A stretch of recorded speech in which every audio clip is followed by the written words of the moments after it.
नमस्कार प्यारे दोस्तों, आपका स्वागत है आपके अपनी YouTube channel Veeru Dwivedi education hub पर। उम्मीद करता हूं कि आप बेहतर होंगे, आपका परिवार बेहद उम्दा और स्वस्थ और मस्त और खुशहाल होगा डियर। आज हम बात करेंगे बाल मनोविज्ञान के लगभग 40 महत्वपूर्ण प्रश्नों की, जो कि विगत वर्ष का एक पेपर सेट है सीटेट का। और यहाँ से प्रश्न आगे आने वाले सीटेट में तो बनेंगे ही बनेंगे, साथ में सुपर टेट में भी बनेंगे, क्योंकि सुपर टेट का जो नया सिलेबस है उसमें शिक्षण शास्त्र को वरीयता दी गई है पैडागॉजी की। तो ये पैडागॉजी रिलेटेड क्वेश्चन होंगे डियर। तो आइए इन क्वेश्चनों को सॉल्व करते हैं। आपको बेहतरीन एक्सप्लेन के माध्यम से मैं समझाऊंगा। जितने भी लोग चैनल पर पहली बार विजिट कर रहे हैं, चैनल को सब्सक्राइब करें, वीडियो को लाइक और शेयर करना ना भूलें डियर। आइए शुरू करते हैं। पहला प्रश्न कह रहा है, पाठ में दिए गए चित्रों का क्या उद्देश्य होता है।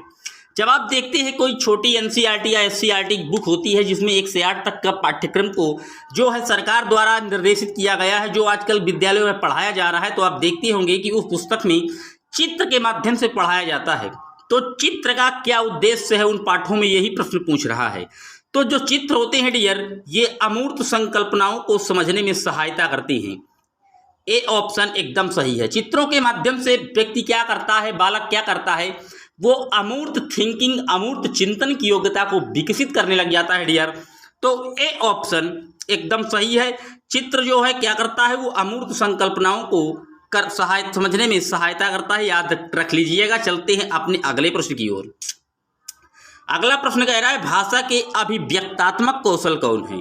मतलब अभिव्यक्ति हम या तो बोल कर करेंगे डियर, या तो लिख कर करेंगे। अभिव्यक्ति कैसे करेंगे, अपने विचारों का आदान प्रदान हम किसी के सामने या संप्रेषित कैसे कर पाएंगे। तो या तो मुख से बोलकर संप्रेषित करेंगे, या तो लिख कर संप्रेषित कर पाएंगे। तो ये अभिव्यक्ति तभी कर पाएंगे। तो सी ऑप्शन जो कह रहा है बोलना और लिखना, ये एकदम सही है। आइए इसका थोड़ा एक्सप्लेनेशन समझते हैं। भाषा के 4 कौशल हैं, श्रवण कौशल, सुनना, पढ़ना, मौखिक बोलना और लिखना। यानी कि सुबोपाली, आप फिर ट्रिक से समझिए, सुबोपाली सुनना, बोलना, पढ़ना, लिखना, ये भाषा के 4 कौशल हैं। प्रथम जो 2 कौशल हैं, यानी कि कौन कौन से, सुनना और पढ़ना, ये ग्रहणात्मक कौशल होते हैं, और बोलना और लिखना ये अभिव्यक्तात्मक कौशल होते हैं डियर। तो याद रखिएगा। और ये चारों कौशल क्या होते हैं, परस्पर अंतः संबंधित होते हैं, को रिलेटिव होते हैं चारों कौशल, याद करिएगा। चलते हैं अपने अगले प्रश्न की ओर। प्रश्न नंबर 3 कह रहा है, प्राथमिक स्तर पर कौन सा भाषा शिक्षण का उद्देश्य नहीं है। मतलब ऐसा कौन सा लाइन है जो प्राथमिक स्तर पर लागू नहीं होती डियर। विभिन्न संदर्भों में भाषा का प्रभावी प्रयोग बिल्कुल सही है। भाषा का जब आप प्रभावी प्रयोग करेंगे तभी तो आप भाषा में निपुणता प्राप्त कर पाएंगे। ए ऑप्शन तो एकदम सही है। बात करते हैं अगले पॉइंट की, स्पष्टता एवं आत्मविश्वास के साथ अपनी बात कहना, ये भी बिल्कुल सही है। जब आप किसी बात को स्पष्ट तरीके से कहेंगे और फुल आत्मविश्वास से ओतप्रोत होंगे, तो आपकी बात जो होगी वो ज़्यादा प्रभावकारी होगी। बात करते हैं तीसरे पॉइंट की, वर्णमाला को क्रम से कंठस्थ करना। डियर यही पॉइंट गलत है इसका, क्योंकि कंठस्थ करने की बात तो एनसीएफ करता ही नहीं। एनसीएफ सीधे मना करता है कि हमें रटने की बात नहीं करता डियर, वो करके सीखने की बात करता है। तो सी ऑप्शन रटंत प्रणाली को बता रहा है, क्योंकि कंठस्थ करना यानी कि रटंत करना है। तो इसका जो सही आंसर है वो सी एकदम सही है डियर। बात करते हैं अपने अगले प्रश्न की, उपचारात्मक शिक्षण की सफलता निर्भर करती है। उपचारात्मक शिक्षण क्या होता है मैं आपको बता दूं, उपचार और नैदानिक शिक्षण। जब कोई बालक किसी चीज को पढ़ने में या कमी महसूस करता है, तो आप उस चीज का जब पता लगाएंगे कि बालक को ऐसी दिक्कतें क्यों आ रही हैं डियर, क्या कमी है कि वो अच्छे से पाठ के कॉन्सेप्ट को रीड नहीं कर पा रहा है, तो जब हम पता लगाते हैं तो क्या है, वो नैदानिक शिक्षण है। और जब हम उसका उपचार करने लगते हैं, उस चीज़ को सही करने की कोशिश करते हैं, उसके संदर्भ में हम उसे सही मार्गदर्शन देकर जब उसे सही करते हैं, तो ये उपचारात्मक शिक्षण कहलाता है। यही पूछ रहा है कि उपचारात्मक शिक्षण की सफलता किस पर निर्भर करती है। तो जो उपचारात्मक शिक्षण की सफलता है वो समस्या के कारणों की सही पहचान पर ही निर्भर करेगा डियर। डी ऑप्शन एकदम सही है। जब समस्या के सही कारण की पहचान होगी तभी उसका सही उपचार होगा। डी ऑप्शन एकदम सही है।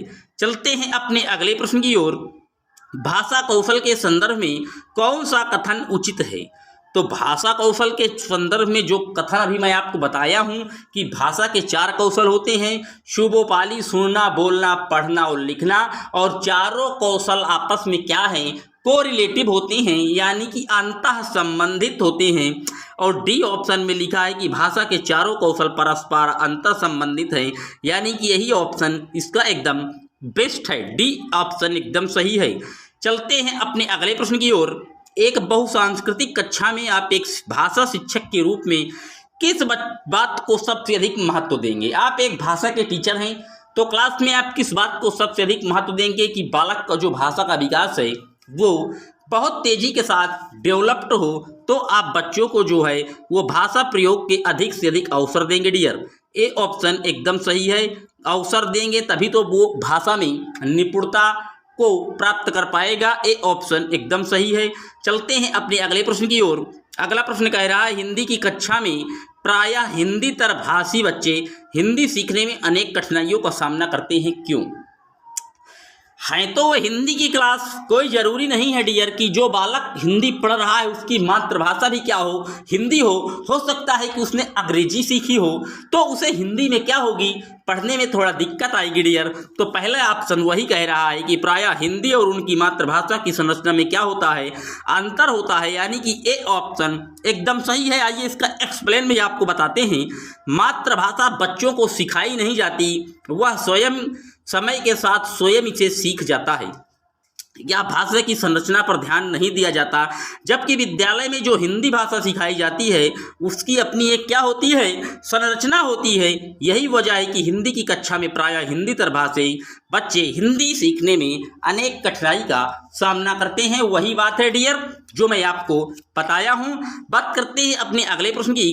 बोलना कौशल में महत्वपूर्ण क्या है? जब आप किसी बात को बोल रहे हैं किसी के सामने तो सबसे ज़्यादा इम्पोर्टेंट क्या होगा उसमें, तो उसमें जो सबसे ज़्यादा इम्पॉर्टेंट होगा संदर्भ और स्थिति के अनुसार अपनी बात कह सकना। मान लीजिए टॉपिक चल रहा है, आरक्षण पर 2 शब्द बोलना है और आप आरक्षण पर ना बोलकर संविधान संशोधन पर बोल रहे हैं, तो क्या ये सही है? ये संदर्भ से बाहर हो जाएगा डियर।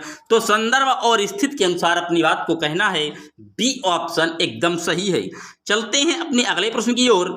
एक समावेशी कक्षा में कौन सा कथन भाषा शिक्षण के सिद्धांतों के प्रतिकूल है? प्रतिकूल मतलब कौन सा गलत है, अनुकूल होता तो कौन सा सही है।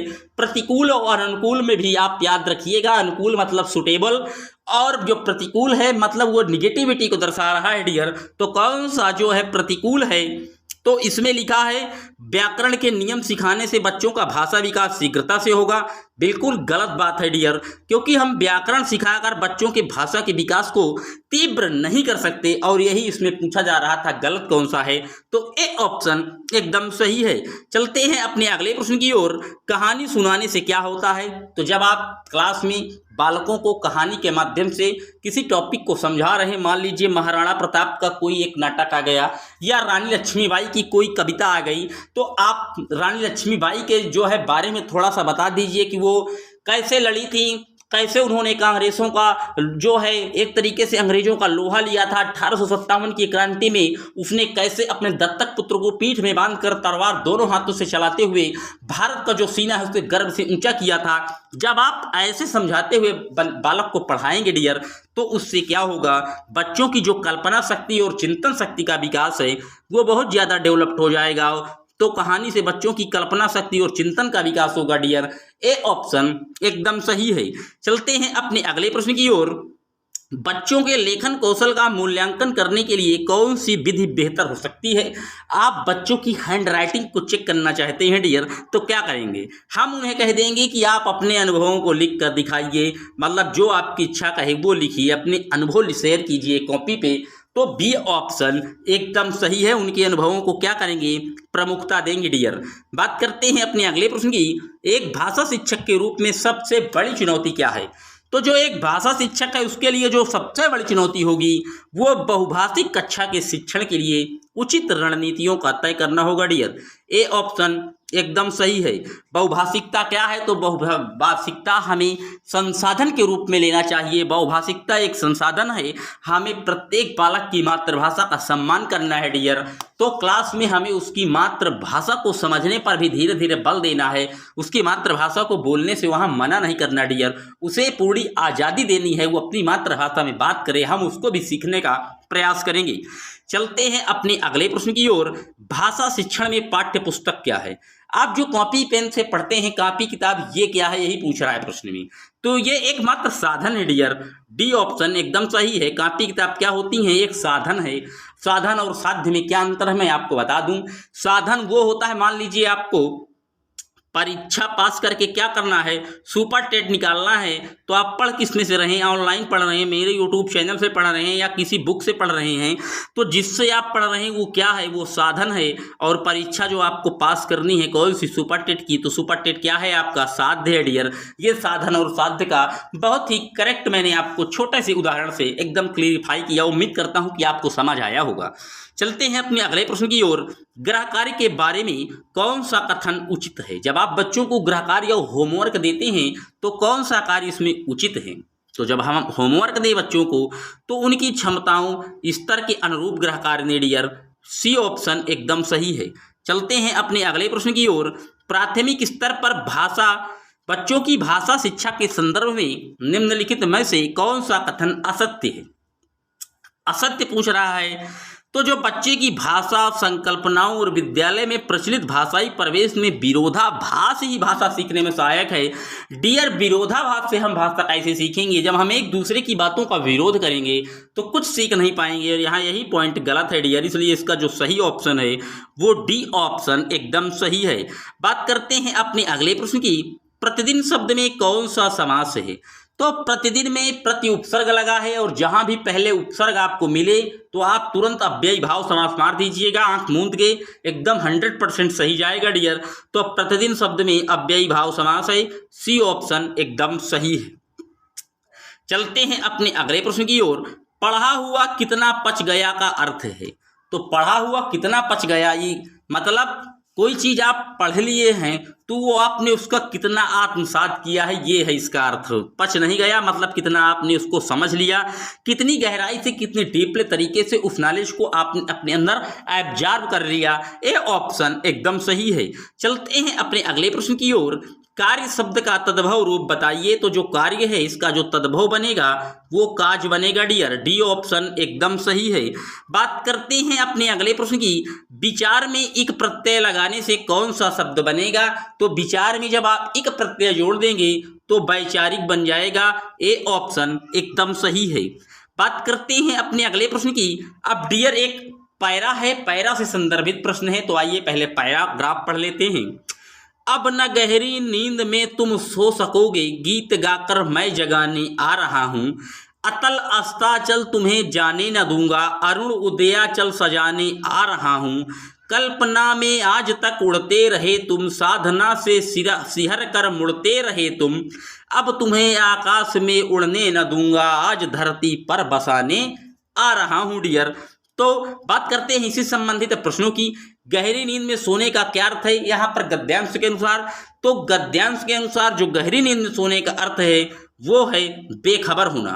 डी ऑप्शन एकदम सही है। पैराग्राफ में गहरी नींद में सोने का अर्थ बेखबर दिया हुआ है डियर, याद रखिएगा। बात करते हैं अपने अगले प्रश्न की। कभी लोगों को कहाँ नहीं जाने देगा?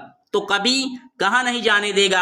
अतल गहराई अभी आप बढ़े हैं तो अतल गहराई कौन है? जब व्यक्ति जो है पतन की राह पर चलता है तभी तो वो नीचे जाता है डियर। तो कभी लोगों को कहाँ नहीं जाने देगा? तो कभी लोगों को पतन की राह पर नहीं जाने देगा, यानी कि ए ऑप्शन एकदम सही है। बात करते हैं अपने अगले प्रश्न की। कभी किस तरह के व्यक्तियों को संबोधित कर रहा है? तो कभी उस तरह के व्यक्तियों को संबोधित कर रहा है जो जीवन की कठोर वास्तविकताओं से क्या है? बेखबर है डियर। तो डी ऑप्शन एकदम सही है। बात करते हैं अपने अगले प्रश्न की। कभी लोगों को क्यों जगाना चाहता है? तो कभी लोगों को इसलिए जगाना चाहता है ताकि मनुष्य में गतिशीलता आ सके और वो प्रगति के पथ पर आगे बढ़ सके। इसका जो सी ऑप्शन है एकदम करेक्ट है। बात करते हैं अपने अगले प्रश्न की। अतल अस्ताचल तुम्हें जाने न दूंगा पंक्ति में कौन सा अलंकार है? तो अलंकार मतलब अलंकरोति इति अलंकारः, जिससे काव्य की क्या होती है, शोभा बढ़ जाती है, उसी को अलंकार कहते हैं डियर। शब्दालंकार और अर्थालंकार होते हैं। किसी दिन मैं आपको अलंकार का एक बहुत ही बेहतरीन वीडियो लाऊंगा ट्रिक के माध्यम से। आप चैनल पर बने रहें, चैनल को सब्सक्राइब करें, वीडियो को ज़्यादा से ज़्यादा ग्रुपों में शेयर करें और लाइक करें। यहाँ पूछ रहा है अतल अस्तातल तुम्हें जाने न दूंगा पंक्ति में कौन सा अलंकार है? तो आप देख रहे हैं वर्ण की आवृत्ति हो रही है आ, तो आप मार दीजिए अनुप्रास अलंकार। जहाँ वर्णों की आवृत्ति हो वहाँ कौन सा अलंकार होता है? वहाँ होता है डियर अनुप्रास अलंकार। एकदम सही है। बात करते हैं अगले प्रश्न की। कविता का उपयुक्त शीर्षक हो सकता है। तो कविता का जो उपयुक्त शीर्षक था वो क्या था? कवि क्या कर रहा है? कवि बेखबर को जगा रहा है, सोए हुए को जगाने की बात कर रहा है। तो क्या है इसका उपयुक्त शीर्षक जो बन जाएगा? वो जागृति होगा डियर। ए ऑप्शन एकदम सही है। ये थे 30 प्रश्न। आइए बात करते हैं हिंदी सीटेट हिंदी 2012 नवंबर के कुछ प्रश्नों की। भाषा सीखने सिखाने का उद्देश्य क्या है? तो जब आप भाषा सीखने और सिखाने का जो मूल उद्देश्य होगा डियर वो होगा विभिन्न स्थितियों में भाषा का प्रभावी प्रयोग करना। बी ऑप्शन एकदम सही है। चलते हैं अपने अगले प्रश्न की ओर। एक भाषा शिक्षक के लिए सर्वाधिक उपयोगी क्या है?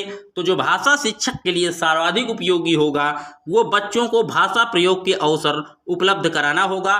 ए ऑप्शन एकदम सही है। चलते हैं अगले प्रश्न की ओर।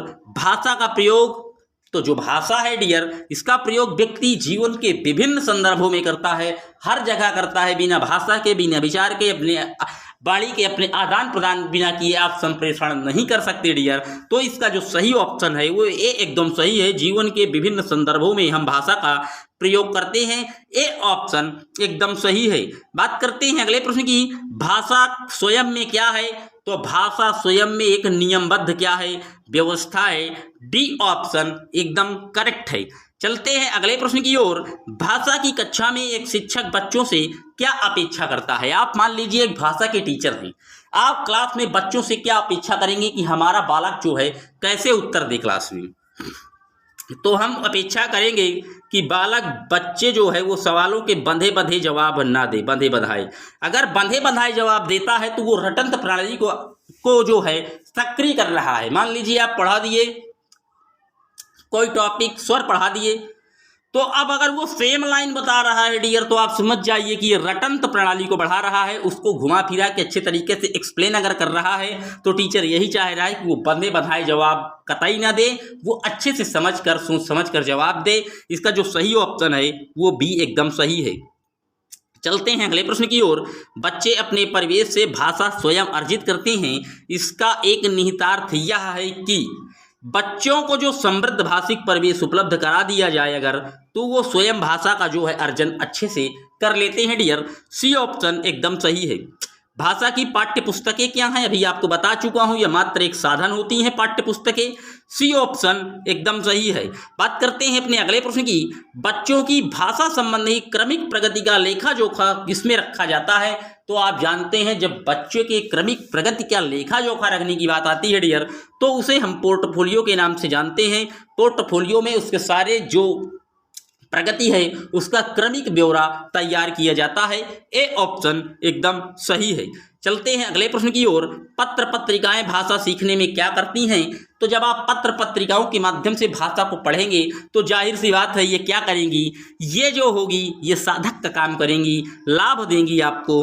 तो साधक एकदम सही है। सी ऑप्शन एकदम सही है डियर। चलते हैं अपने अगले प्रश्न की ओर।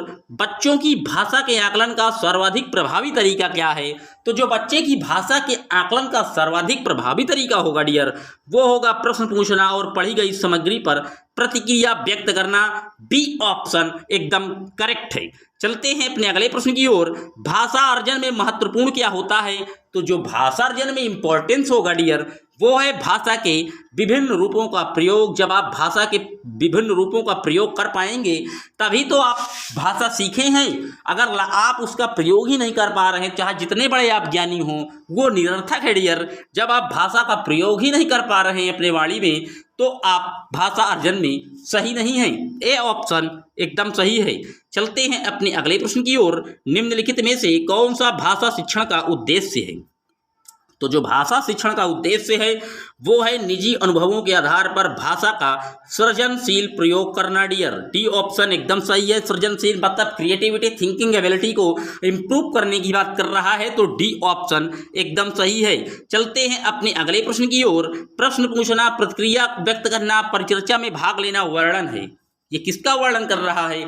यह वर्णन कर रहा है भाषा सीखने तथा सिखाने के आकलन के तरीकों का, यानी कि बी ऑप्शन एकदम सही है। बात करते हैं अपने अगले प्रश्न की। बहुभाषिक एवं बहुसांस्कृतिक कक्षा में आप क्या करेंगे? तो हमने आपको ही बताया है कि बहुभाषिकता हमें एक संसाधन के रूप में लेनी है। हमारे क्लास में विभिन्न प्रकार के बालक आएंगे, विभिन्न वर्ग जाति, विभिन्न मातृभाषाओं के भी बालक आएंगे जिनकी मातृभाषा क्या होगी? अलग होगी। तो हमें बच्चे की मातृभाषा को समुचित स्थान देते हुए मानक भाषा से भी परिचय कराना है डियर। तो इसका जो सही ऑप्शन है ए एकदम सही है। बात करते हैं आज के अगले अंतिम प्रश्न की ओर। भाषा के व्याकरण की समझ को कैसे हम आंकेंगे? तो भाषा में जब हम व्याकरण की समझ को आंकेंगे तो संदर्भ परक प्रश्नों के माध्यम से ही आंकेंगे डियर। सी ऑप्शन एकदम सही है। हम भाषा में संदर्भ परक प्रश्न देंगे और उन्हीं के हिसाब से हम व्याकरण को आंक लेंगे डियर। ये थे आज के 45 प्रश्न डियर, हिंदी बाल मनोविज्ञान के शिक्षण शास्त्र के थे, जो कि आगे आने वाला सीटेट में आपको बहुत बड़ी मदद करेगा। और सुपर टेट जो कि अब पेडागोजी को सेक्शन को ऐड किया गया है, उसके लिए भी यहाँ से 30 नंबरों का खेला सजेगा। और शिक्षक भर्ती में 30 नंबर बहुत ज़्यादा होते हैं डियर। आप जानते हैं कि .01 से सिलेक्शन रुका है डियर। अब आप समझ लीजिए कि पॉइंट का कितना बड़ा खेल है। तो 30 नंबर तो बहुत ज़्यादा होते हैं डियर। तो आप चैनल को सब्सक्राइब करें, वीडियो को ज़्यादा से ज़्यादा ग्रुपों में शेयर करें ताकि लोग इस चैनल का सपोर्ट करें। बहुत लोग जल्दी से सब्सक्राइब करें और ज़्यादा से ज़्यादा जुड़ें ताकि हम आपको ऑनलाइन लाइव क्लास में आपसे मिले और लाइव क्लास में आपको आपके सारे जो डाउट हैं उसका निस्तारण लाइव टू लाइव करें डियर। मिलते हैं जल्द ही आपसे एक और वीडियो में। तब तक के लिए जय हिंद, जय Bharat. Thanks for watching my video.